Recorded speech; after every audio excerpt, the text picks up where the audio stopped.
Bienvenue dans cette masterclass dans laquelle on va aborder les 5 étapes pour systématiser la gestion de votre entreprise et gagner en productivité et en liberté.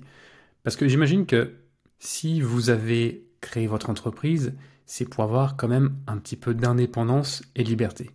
Et le fait est qu'aujourd'hui, vous vous sentez prisonnier de votre entreprise parce que votre entreprise dépend énormément de vous. Donc dans cette masterclass, on va voir comment faire pour créer cette indépendance entre vous et votre entreprise et pour que vos équipes aussi soient plus autonomes dans leurs tâches quotidiennes et comment vous pouvez faire pour libérer du temps. Donc je vais juste réduire un peu la bulle pour qu'on voit un peu mieux l'écran.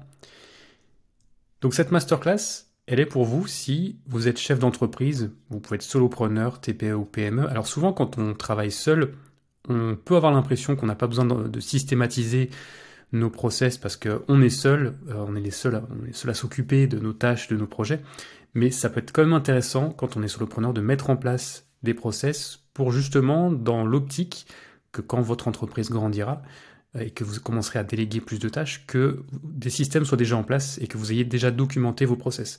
Donc ça reste quand même pertinent quand on est solopreneur de mettre en place des systèmes dans son entreprise. Ensuite, cette masterclass, ça s'adresse à vous si vous travaillez beaucoup, entre 10 et 15 heures par jour. Si votre entreprise est entièrement dépendante de vous, si demain vous partez en vacances pendant 2 semaines, vous ne pouvez pas vous permettre actuellement de ne pas regarder vos emails. Vous ne faites pas vraiment de vraies vacances parce que on a besoin de vous, vos collègues ont besoin de vous, vos clients ont besoin de vous. Donc vous n'êtes jamais complètement déconnecté de votre entreprise, c'est ce qui se passe actuellement. Vous êtes aussi beaucoup sollicité par vos collaborateurs ou par des partenaires comme des freelances, etc. Ce que vous allez découvrir dans cette masterclass, c'est premièrement comment créer des systèmes pour que votre entreprise soit moins dépendante de vous. Et on va voir spécifiquement ce que veut dire le terme de système. Parce qu'aujourd'hui, on emploie système à tout va, mais on ne sait pas vraiment ce que ça veut dire concrètement. Ici, je vais clarifier les choses et je vais vous expliquer ce que j'entends par système exactement. Ensuite, on verra comment déléguer plus de tâches tout en ayant l'assurance qu'elles seront réalisées exactement comme vous le souhaitez. Qu'est-ce qu'une SOP et en quoi elle permet de libérer du temps tout en rendant vos collaborateurs plus autonomes. Et je vous donnerai aussi des outils à utiliser pour systématiser votre entreprise. Ce qu'il faut savoir, c'est que cette masterclass, elle est ultra concrète. Je vais vous donner un plan d'action concret et complet pour systématiser la gestion de votre entreprise. Et c'est tellement concret d'ailleurs que j'ai préparé pour vous un kit. Ce que je vous invite vraiment à faire, c'est à télécharger ce kit pour suivre pas à pas cette masterclass. Donc ce kit vous donne accès à une mind map. Cette mind map va vous permettre de cartographier entièrement votre entreprise pour voir les différentes fonctions de votre entreprise et ce qu'il y a à optimiser. Vous avez aussi accès à un espace Notion que j'ai préparé pour vous, que vous pouvez dupliquer et que vous pourrez vous approprier pour mettre en place des systèmes, des SOP, des processus, etc. Et aussi un template de SOP, donc j'en parlerai un petit peu plus tard et je vous expliquerai à quoi ça sert. Donc ce que je vous invite vraiment à faire, c'est à télécharger ce kit, comme ça vous pourrez suivre cette masterclass pas à pas. Donc les étapes qu'on va voir pour mettre en place ces systèmes, c'est premièrement, on va cartographier vos systèmes. Ensuite, on va capturer vos processus.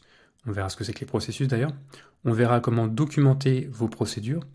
On verra comment tester vos procédures et comment améliorer vos processus et SOP. Ça, ce sont les 5 étapes par lesquelles vous devez passer pour systématiser votre entreprise et pour libérer du temps et faire en sorte que votre entreprise soit moins dépendante de vous. Et on va commencer par la première étape qui est de cartographier vos systèmes. Donc qu'est-ce que c'est qu'un système exactement ?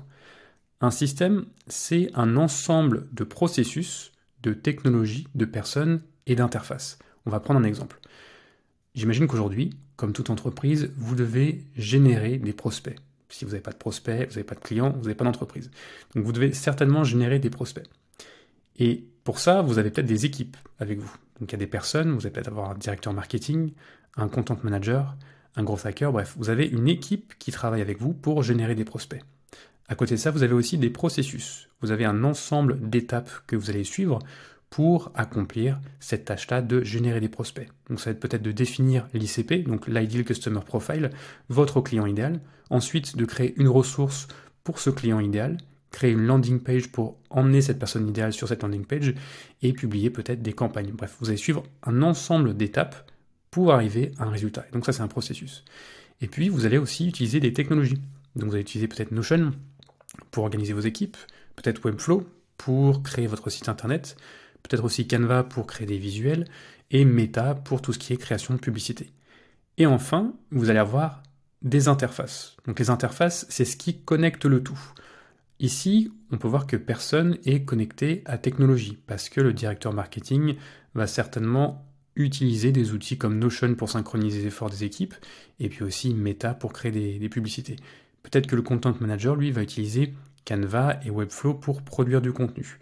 On peut voir aussi qu'il y a une autre connexion entre personnes et processus, parce que les personnes suivent des processus. Et il y a aussi une connexion entre processus et technologie, parce qu'à chaque étape, ici, on va utiliser certaines technologies.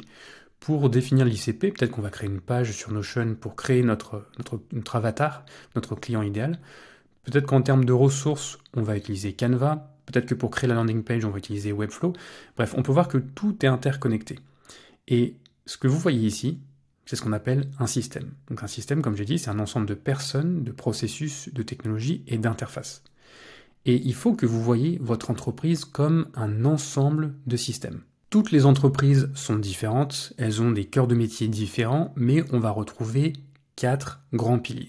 Et donc là, on va rentrer justement dans la cartographie de vos systèmes. Donc on a 4 grands piliers, on a le pilier PDG. Le pilier PDG, c'est vous. C'est vous qui allez superviser l'ensemble de votre entreprise, la stratégie, les opérations, l'optimisation des processus, etc. Donc il y a le premier pilier, c'est le pilier PDG. Il y a aussi le pilier client, le pilier produit et le pilier business. Donc on va voir en détail chacun de ces piliers et à quoi ils font référence. Donc comme je dis, le pilier PDG, c'est vous qui allez planifier. Donc dans ce pilier-là, vous allez retrouver un système. Et c'est le système de planification stratégique. C'est vous qui vous en occupez, c'est vous qui supervisez votre entreprise. Et là encore, on pourrait se dire, oui mais moi je travaille tout seul, je suis solopreneur, j'ai pas ces structures-là, je suis pas aussi structuré. Et en réalité, si vous regardez, vous vous occupez de chacune de ces dimensions. Peut-être qu'aujourd'hui, vous êtes à la fois le pilier PDG, le pilier client, le pilier produit et le pilier business, mais vous avez bel et bien ces 4 piliers-là dans votre entreprise. Et ça fonctionne quelle que soit la taille de votre entreprise, que vous soyez une toute petite TPE ou alors une multinationale, vous retrouverez systématiquement ces 4 grands piliers-là. Dans le pilier client, on va retrouver aussi plusieurs fonctions. On va retrouver une fonction marketing, une fonction vente et une fonction après-vente. La fonction marketing, c'est l'idée de comment vous allez attirer des clients à vous par la génération de prospects, par le branding, par la publicité. La vente, ça va être comment convertir les prospects en des clients. Et l'après-vente, c'est tout ce qui va être après la vente, bien sûr. Donc, comment vous gérez vos clients, est-ce que vous créez des programmes de referral, etc. Donc ça, ce sont les fonctions qu'on retrouve dans le pilier client. Et dans chacune de ces fonctions, on va retrouver des systèmes. Donc on a le système marketing, on a les systèmes de vente et les systèmes d'après-vente. Ensuite, on a le pilier produit. Donc le pilier produit, là encore, on va retrouver plusieurs fonctions. On a la fonction recherche et développement, la fonction production et la fonction logistique. Donc la fonction recherche et développement, ça fait référence au développement de vos produits et services. Et par ça, j'entends tout ce qui est étude de marché, conception produit, création d'offres. Encore une fois, si vous êtes solopreneur aujourd'hui, vous pouvez avoir l'impression de ne pas avoir de département R&D, mais en réalité, vous en avez un. À chaque fois que vous constituez une nouvelle offre, vous allez faire une étude de marché, vous allez peut-être passer quelques appels avec des clients, peut-être faire aussi un focus group. Et bien ça, c'est la R&D. Même à votre échelle, même en tant que solopreneur, vous avez un département R&D. Ensuite, vous avez la fonction production. Donc la production, c'est la production de produits et services. Et vous avez la fonction logistique. Donc là, vous allez livrer vos produits et services, ou alors peut-être que vous allez les sous-traiter aussi. Et pour chacune de ces fonctions, on va retrouver des systèmes. Donc là, vous le devinez, on a le système R&D, le système de production et le système de logistique. D'ailleurs, je dis le système, mais dans chaque fonction, il y a plusieurs systèmes en même temps. Et enfin, on a le pilier business. Là encore, on retrouve des fonctions, la fonction opération. La fonction opération, ça consiste à développer des systèmes et des procédures pour que votre entreprise fonctionne bien. Donc c'est réfléchir en fait à comment optimiser chacun des processus de votre entreprise. On a la fonction admin et management, donc c'est la coordination de vos équipes. Et même si vous êtes seul, encore une fois, vous managez vous-même, vous devez gérer votre propre temps et vos propres ressources. Donc là aussi, il y a quand même du management. Il y a aussi les ressources humaines, donc c'est tout ce qui est recrutement, formation, gestion des paies, etc. Il y a aussi légal, donc tout ce qui est la conformité juridique, le RGPD, tout ce qui est risques légaux, tout ce qui est contrat, etc. Donc ça fait partie du légal. On a finance, donc il y a la comptabilité, la contrôle de gestion, planification financière, gestion de trésor. On a la fonction achat, achat de biens et services, parce que pour gérer votre entreprise et pour qu'elle se développe, vous allez avoir besoin d'un certain nombre de services que vous allez utiliser, que ce soit des services offline ou online d'ailleurs. Et vous avez aussi un département IT, quelle que soit l'entreprise que vous avez. Si vous envoyez des emails, vous avez en quelque sorte un département IT, et ça fait référence à la gestion du site internet, à la cybersécurité, à la gestion de bugs. Et puis on a l'intelligence économique. Donc ça, c'est tout ce qui va être veille stratégique. C'est ce que vous allez faire au quotidien pour vous former, pour faire de la veille, et aussi pour gérer les connaissances de l'entreprise. Donc aujourd'hui, vous n'avez peut-être pas forcément mis en place ça, mais ce qui peut être assez intéressant, c'est de mettre en place une sorte d'espace sur lequel tout le monde peut se former et chacun monte en compétences. Et là, donc, vous l'aurez compris, pour chacune de ces fonctions, on va retrouver des systèmes d'opération, admin et management, RH, légal, finance, achat, IT et intelligence. Et donc tout ça forme votre entreprise. Donc je répète, parce que ça peut être un peu compliqué, on s'est peut-être un petit peu perdu dans les explications, mais n'importe quelle entreprise, quelle que soit sa taille, on va retrouver 4 grands piliers, le pilier PDG, client, produit, business. Au sein de chacun de ces piliers, on va retrouver des fonctions, marketing, etc. Et pour chaque fonction, on va avoir des systèmes. Et toute l'idée ici, pour rendre votre entreprise plus indépendante, et pour que vous puissiez gagner du temps, ça va être d'optimiser ces systèmes que vous avez sous les yeux. Alors là, quand vous voyez ça, vous vous dites certainement, optimiser tout ça, ça me paraît impossible, c'est beaucoup trop gros, il y a beaucoup trop de choses à optimiser là-dedans, c'est un projet beaucoup trop ambitieux. Et en soi, idéalement, c'est vrai que c'est ce que vous devriez faire, c'est optimiser chacun de ces systèmes. Mais ce que je vous recommande plutôt de faire, c'est parmi tous ces systèmes, de repérer intuitivement celui que vous pensez, celui qui mérite le plus d'optimisation. Peut-être que actuellement, parmi tous ces systèmes qui sont en place dans votre entreprise, il y a peut-être des systèmes pour lesquels vous vous dites c'est un système qui n'est pas du tout optimal actuellement, il faudrait que je l'optimise. Peut-être que c'est votre système de vente ou peut-être votre système marketing.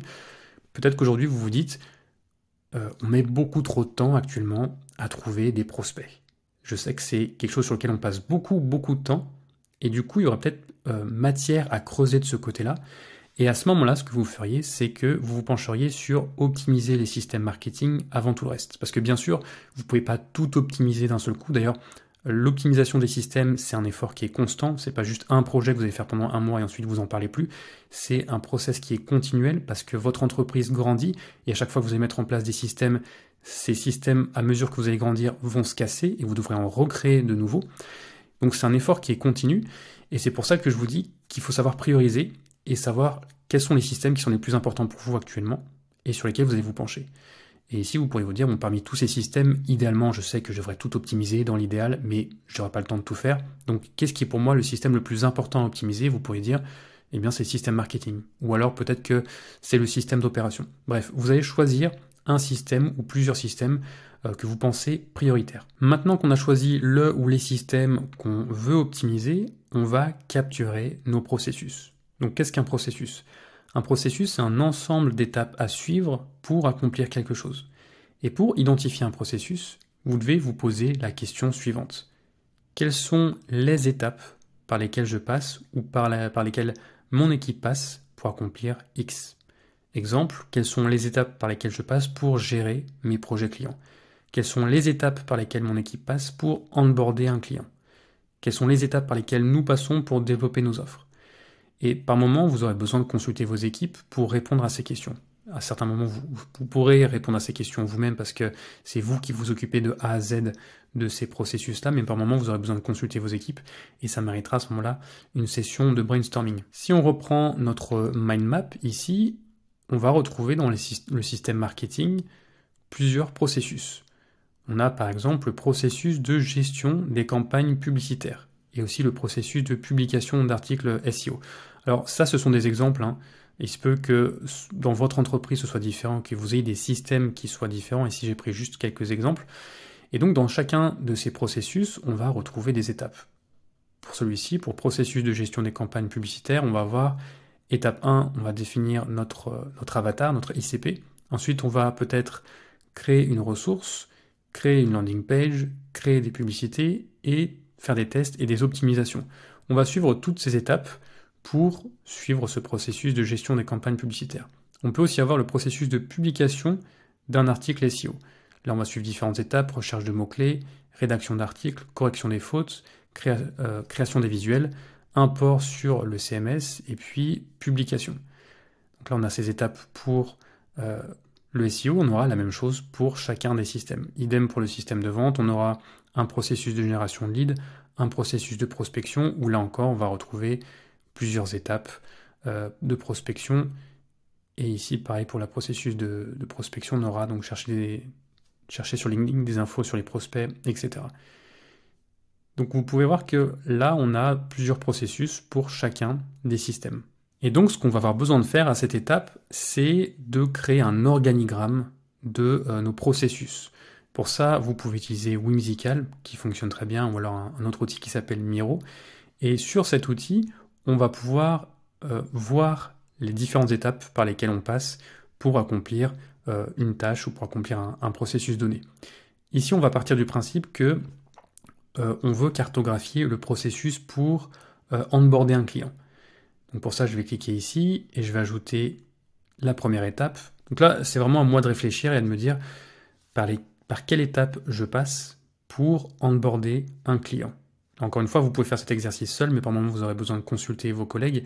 Et à ce moment-là, vous devez récupérer toutes les informations dont vous avez besoin pour cartographier votre processus. Mais généralement, la façon dont ça se passe, c'est que un client souhaite travailler avec nous. Donc ça, c'est la toute première étape. Une fois qu'il a manifesté son intérêt de travailler avec nous, l'étape suivante, c'est de préparer le contrat. Et ensuite, je continue de cartographier comme ça mes étapes. Une fois que c'est terminé, je me retrouve avec le processus suivant. Donc un client souhaite travailler avec nous, je prépare le contrat. Une fois qu'il est prêt, je l'envoie par email en incluant le contrat signé plus l'IBAN. Si le contrat n'est pas signé encore et le paiement n'est pas effectué, on fait plusieurs relances par email jusqu'à ce que ce soit signé et payé. Ensuite, on envoie un email de bienvenue avec des détails sur la suite du processus, puis un premier appel de bilan en visio. Et ça, ce sont les différentes étapes par lesquelles on passe pour onboarder un client. Et ce qui est intéressant ici, c'est que quand vous allez cartographier vos processus, vous allez peut-être remarquer des choses que vous pouvez optimiser aussi. Et vous dire peut-être qu'il y a des choses que je peux automatiser dans ce processus. Par exemple, ici, typiquement, vous allez peut-être vous dire, actuellement, on fait des relances par email. Donc peut-être qu'il y aurait moyen d'automatiser ça et de faire en sorte que quand un client nous rejoint, on lui envoie automatiquement un contrat et puis aussi un lien de paiement et les relances sont faites automatiquement. Donc ce qui est assez intéressant, c'est que en mettant le nez dans vos processus, vous allez remarquer forcément des choses que vous pouvez optimiser et ça peut être intéressant justement de réfléchir et de chercher des outils pour vous faciliter la vie de ce côté-là. Une fois que vous avez cartographié vos processus, eh bien, vous allez les ajouter sur Notion. Donc pour ça, je vais aller dans après-vente parce que là, ce que je suis en train d'optimiser, c'est mon service après-vente, c'est mon onboarding de client. Donc je vais cliquer sur après-vente. Et ici, je vais pouvoir ajouter mon processus. Ce tableau que vous voyez ici, c'est votre tableau qui va résumer tous les processus qu'il y a dans votre entreprise. Donc, je vais ouvrir ça pour que vous voyez un peu plus grand. On a donc un tableau avec le titre, déclencheur, résultat et fonction. Je vais vous expliquer à quoi ça fait référence. Donc, pour ajouter un nouveau processus, je vais nommer mon processus qui est onboarding client. Et on va dire que j'ai plusieurs programmes dans plusieurs produits et services. Donc, je préfère préciser de quel onboarding il s'agit. Donc, c'est un onboarding client pour le programme d'accompagnement qu'on va appeler X. Le programme d'accompagnement X. Ça, c'est le nom du processus qu'on retrouve ici. Ensuite, il y a le déclencheur. Le déclencheur, c'est ce qui va lancer le processus. Le déclencheur, ça va être pour l'onboarding client, lorsqu'un prospect a confirmé à l'oral ou à écrit sa volonté de rejoindre notre accompagnement. Ensuite, le résultat, c'est ce qui se passera une fois que ce processus sera terminé. Et le résultat, c'est que le client a signé le contrat réaliser le paiement en une ou plusieurs fois et assister à sa première consultation de bienvenue. Et la fonction, donc ça appartient à la fonction après-vente qui elle-même appartient, je le rappelle, au pilier client. Donc ce qui est assez pratique, c'est que sur cet espace Notion, vous pourrez le partager ensuite à vos équipes. Et comme ça, à chaque fois que vous voudrez qu'ils suivent un processus en particulier, vous lui direz, bon bah si tu veux onboarder un client, tu vas sur cette page ici, et tu sauras quand onboarder le client, parce que le déclencheur qui est mentionné ici, le résultat qu'on souhaite atteindre, et ensuite on va voir le détail comme on va le voir dans un instant. Donc si je clique sur ouvrir ici, j'ai préparé un modèle pour vous, et vous suffit de cliquer sur modèle de processus et SOP, et vous arriverez sur ce document-là. Ici, vous allez pouvoir documenter le processus. Donc, quel est l'objectif de ce document? Donc, le but de ce document est de fournir une procédure standardisée pour l'onboarding des clients afin de assurer une intégration cohérente et efficace, réduire les erreurs et omissions, améliorer l'expérience client et optimiser l'efficacité du processus. Ensuite, on a le périmètre. Donc, c'est dans quel cas utiliser ce document. On va utiliser ce document à chaque fois qu'un prospect a confirmé à l'oral ou à l'écrit sa volonté de rejoindre notre accompagnement. Et là, on a le processus. Donc le processus qu'on vient à l'instant de cartographier. Donc comme je précise, ici, vous pouvez ajouter l'organigramme de votre processus. Pour ça, vous allez choisir l'organigramme sur Whimsical ou Miro, copier l'URL de l'organigramme et le coller ici. Donc c'est ça qui est super avec Notion, c'est que vous allez pouvoir voir directement ce tableau ici, le processus d'onboarding client directement depuis Notion. Donc je vais prendre l'URL, je vais copier l'URL, je vais dans processus, je clique sur coller, et là je choisis aperçu. Et là on peut voir que j'ai mon processus qui apparaît, et donc je peux zoomer pour voir de plus près à quoi ça ressemble. Donc l'intérêt de cette page, c'est que vous allez pouvoir documenter toutes vos procédures et vos SOP, comme on va le voir dans un instant, et vous pourrez ensuite partager cette page-là à vos équipes pour qu'ils sachent exactement quoi faire, pour qu'ils sachent l'objectif du document, donc l'objectif de la procédure, le périmètre, à quoi ressemble le processus concrètement, et puis les procédures, comme on va le voir dans un instant. Donc justement, j'en profite pour vous poser une question, c'est à ce stade-là, si vous donniez ce document à quelqu'un de votre équipe, est-ce que vous pensez que vous aurez le résultat que vous aimeriez avoir? Donc vous voulez que quelqu'un de votre équipe onboard un client, est-ce que vous pensez qu'en lui fournissant ça, ce sera suffisant? Et la réponse, c'est non. Tout simplement parce qu'un processus n'est pas suffisant. Un processus vous donnera les grandes étapes globales par lesquelles on passe, pour avoir une vue d'ensemble des étapes par lesquelles on passe pour accomplir X ou Y, mais ça ne va pas donner à vos collaborateurs des instructions précises pour savoir ce qu'ils doivent faire concrètement. Et c'est là justement que les procédures sont importantes. Et donc c'est la troisième étape. C'est de documenter vos procédures, qu'on appelle aussi SOP, donc Standard Operating Procedure en anglais. Qu'est-ce qu'une procédure? Eh bien, une procédure, ou SOP, c'est une instruction détaillée qui indique comment faire quelque chose. Ici, on a un exemple pour la rédaction d'articles SEO. C'est que on va lui dire à notre collaborateur ou à notre freelance, c'est d'ouvrir Google Keyword Planner, de chercher les mots-clés qui ont plus de 1000 recherches mensuelles, de créer un nouveau document dans le dossier article plus moi, de rédiger l'article en optimisant pour le mot-clé trouvé, d'inclure le mot-clé dans H1, H2, H3, et on continue comme ça à lister toutes les instructions qui sont spécifiques. Donc là, vous vous demandez peut-être quelle est la différence entre un processus et une procédure, parce que ici, ce qu'on donne, c'est des étapes finalement. On lui dit, bon bah, ouvre Google Keyword Planner, ensuite fais ci, fais ça, ça ressemble à des étapes. Et c'est vrai que les deux se ressemblent, mais la grande différence, c'est que un processus vous dit quoi faire, donc ce sont les grandes étapes par lesquelles vous devez passer, une procédure vous dit exactement comment faire. Et c'est ça la force d'une procédure, c'est qu'il n'y a pas d'ambiguïté. Vous allez dire à votre collaborateur, tu dois cliquer ici, tu dois ouvrir tel document, tu dois le renommer de telle façon, le déplacer à tel endroit, etc. Donc c'est super spécifique, et c'est grâce aux procédures que vous allez pouvoir gérer votre entreprise et que votre entreprise pourra être indépendante de vous. Parce que vous pourrez fournir cette procédure à n'importe qui et cette personne sera capable de vous donner le résultat que vous souhaitez. C'est pour ça que je précise ici que la clé vraiment de cette présentation, et je pense que c'est un des slides les plus importants, c'est que vos procédures doivent être claires, détaillées et sans ambiguïté. C'est grâce aux procédures que vous allez pouvoir vous détacher de votre entreprise et, entre guillemets, profiter pleinement de vos vacances.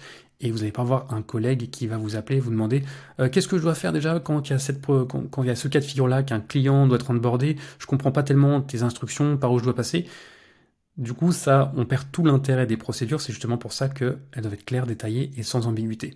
Et si vous donnez vos procédures à une personne étrangère à votre entreprise, donc quelqu'un qui ne connaît pas votre entreprise, qui ne vous ne connaît pas, qui ne connaît pas vos procédures, vos produits, elle doit être capable de produire les résultats que vous attendez selon vos standards et votre niveau d'exigence simplement en suivant les instructions. Donc ce qu'on va faire pour créer nos SOP, c'est qu'on va détailler chacune de ces étapes du processus.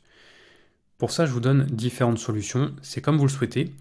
Vous pouvez documenter par écrit, vous allez écrire un document avec les grandes étapes, vous allez écrire, pour faire telle procédure, tu dois d'abord cliquer ici, ensuite tu dois aller sur tel lien, voilà pourquoi faire ci, pourquoi faire ça, vous allez donner des instructions par écrit. Vous pouvez aussi, si vous le souhaitez, enregistrer une vidéo sur Loom. Loom d'ailleurs c'est le logiciel que je suis en train d'utiliser actuellement pour faire cette présentation. Et vous pourrez détailler à l'oral ce que la personne doit faire. Et l'avantage en plus sur Loom, c'est qu'il y aura une transcription automatique. Donc vous aurez à la fois la vidéo et vous aurez en même temps du texte. Donc ça pourrait être plutôt pratique. Ou vous pouvez utiliser aussi un outil qui s'appelle Scribe. Et Scribe, c'est un outil justement qu'on va utiliser maintenant pour détailler la procédure suivante. Pour cette procédure, on va dire préparer le contrat. On va détailler cette étape-là. Et on va dire préparer le contrat. Et là, je vais utiliser Scribe pour montrer comment ça fonctionne concrètement. Donc Scribe, c'est cet outil qui est ici et qui est super pratique parce que à partir du moment où vous allez cliquer sur le bouton enregistrer, Scribe va noter pour vous, va créer automatiquement des SOP pour vous. On va partir du principe que pour créer les contrats, on veut utiliser PandaDoc. PandaDoc, c'est un logiciel qui permet de rédiger des contrats à partir de modèles. Et ce qu'on veut, c'est créer une SOP pour créer des contrats sur PandaDoc. Pour ça, c'est très simple. On va cliquer sur New, on va sélectionner Browser parce que ça se passe sur notre navigateur. On va choisir donc la table sur laquelle on est, donc c'est PandaDoc. Et sur le côté, on a une fenêtre de dialogue qui apparaît. Et là, tout ce qu'on va faire maintenant sera documenté. Donc ce qu'on va faire, c'est que on va créer un contrat comme si on le faisait habituellement, comme si on voulait montrer à quelqu'un, à une nouvelle recrue comment faire, et notre ordinateur va enregistrer ce qu'on est en train de faire. Donc je vais cliquer sur Document, vous pouvez voir ici que c'est automatiquement documenté, donc on navigue vers cette URL-là. Ensuite, on va sélectionner ce modèle. C'est vraiment au hasard ici, c'est juste pour l'exemple, hein, vous pouvez utiliser n'importe quel modèle. On va renommer ça contrat client. On va cliquer sur Continuer et on va continuer le processus de cette façon-là pour expliquer à nos collaborateurs comment faire pour créer un document ici. Donc je ne vais pas faire, mais je pense que vous comprenez le principe. À chaque fois que je vais cliquer quelque part, renommer à un certain endroit le contrat, tout sera documenté sur Scribe. Donc une fois que c'est fini, je clique sur Complete Capture et je retrouverai cette procédure sur Scribe qui est ici. Alors c'est en anglais, vous pouvez bien sûr le traduire si vous le souhaitez. Et là on a tout ce que je viens de faire à l'instant a été documenté. Donc j'ai comment créer un document qui s'appelle contrat client dans PandaDoc. Et là il y a l'étape 1, c'est d'aller sur cette URL là, l'étape 2 c'est de cliquer sur document, l'étape 3 c'est de cliquer sur cette image, et là on peut voir qu'il n'y a aucune ambiguïté. Là si je vous fournis cette SOP là, vous serez en mesure de créer un contrat exactement comme je le souhaite parce que ce sont des instructions ultra détaillées. Et c'est ça qui est super intéressant avec les SOP. Une fois que vos instructions sont prêtes, vous allez copier le lien ici et vous pouvez, tout comme on l'a ajouté ici pour Whimsical, vous pouvez ajouter la procédure directement sur Notion. Donc je vais coller ça ici. Là je peux agrandir et je vais retrouver mes instructions pour préparer le contrat. Donc si je clique sur Get Started, eh bien je pourrais voir toutes les étapes directement sur Notion. Donc je vais pouvoir cliquer sur ce lien-là, cliquer sur Document, etc.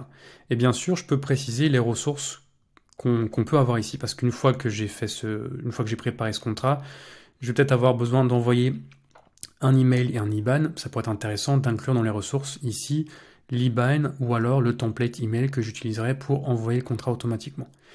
Et vous voyez que grâce à ce document, maintenant à chaque fois que je voudrais déléguer cette tâche à quelqu'un, il me suffira de lui partager seulement cette page et il saura exactement ce qu'il doit faire. Il saura le processus dans lequel ce qu'on lui demande s'inscrit.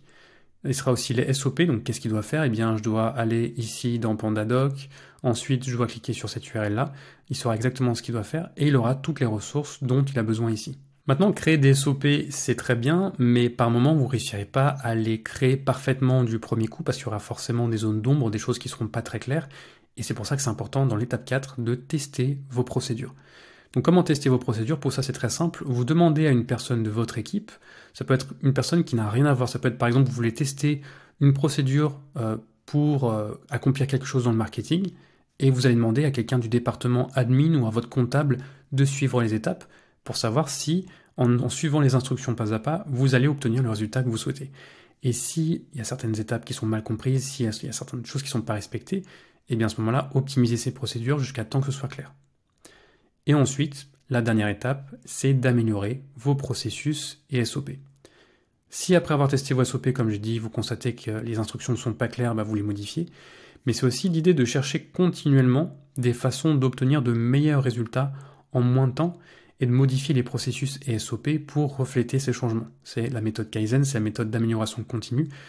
C'est-à-dire qu'aujourd'hui, vous avez certainement des processus de votre entreprise qui ne sont pas complètement, c'est pas complètement optimal. Eh bien, ça peut être intéressant de voir ce que vous pourriez automatiser, déléguer dans vos processus ou supprimer complètement pour vous faciliter la vie et gagner du temps. Donc peut-être que votre processus actuel, c'est un client souhaite travailler avec nous, on prépare son contrat, on envoie ensuite un email en incluant le contrat à signer plus l'IBAN, on fait les relances manuellement. Peut-être que vous pourriez optimiser les choses de façon à ce que, à partir du moment où quelqu'un veut travailler avec vous, vous préparez le contrat et vous ajoutez le prospect dans une séquence Mixmax, donc un outil de relance automatique, pour vous éviter d'avoir à faire ces relances manuelles. Donc en résumé, voilà les grandes étapes par lesquelles vous devez passer pour systématiser votre entreprise. Premièrement, vous cartographiez vos systèmes. C'est vraiment la vue d'oiseau, vous allez regarder tous les systèmes qu'il y a dans votre entreprise pour que vous ayez une vue d'ensemble de ce qui est à optimiser. Ensuite, vous allez zoomer sur un de ces systèmes-là et vous allez capturer des processus pour ce système. Et on a vu un petit peu plus tôt qu'on s'est intéressé à la sphère d'après-vente et d'onboarding, donc on va capturer les processus de cet onboarding. Ensuite, vous documentez vos procédures, donc vos SOP, ce sont les instructions détaillées pour accomplir un processus. Vous testez vos procédures et vous améliorez vos process et vos SOP. Vous connaissez maintenant toutes les étapes par lesquelles vous devez passer pour automatiser, déléguer un maximum de vos tâches, pour vous libérer du temps, pour faire en sorte que votre entreprise soit moins dépendante de vous. Donc maintenant, tout ce qu'il vous reste à faire, c'est à mettre les mains dans le cambouis et à travailler sur ces différentes étapes-là en téléchargeant le kit, donc avec la mind map que je vous fournis, l'espace Notion que je vous ai montré, et le template SOP. Et grâce à ces documents-là, vous allez pouvoir créer une entreprise qui est plus autonome. Et surtout, ce que je n'ai pas précisé avant, c'est que quand vous mettez en place ces processus-là, que vous créez ces instructions, et que vous arrivez à plus vous détacher de votre entreprise, ce qui se passe, c'est que votre entreprise prend de la valeur. Pourquoi? Parce que aux yeux d'un investisseur, si vous avez mis en place toutes ces choses-là, ça a de la valeur parce que vous êtes indépendant de votre entreprise, donc quelqu'un peut la récupérer derrière et en bénéficier. Donc quand vous mettez en place ces processus, ces SOP, vous allez augmenter la valeur de votre asset qui est votre entreprise. Et c'est une raison de plus pour mettre en place tout ce que je vous ai montré maintenant.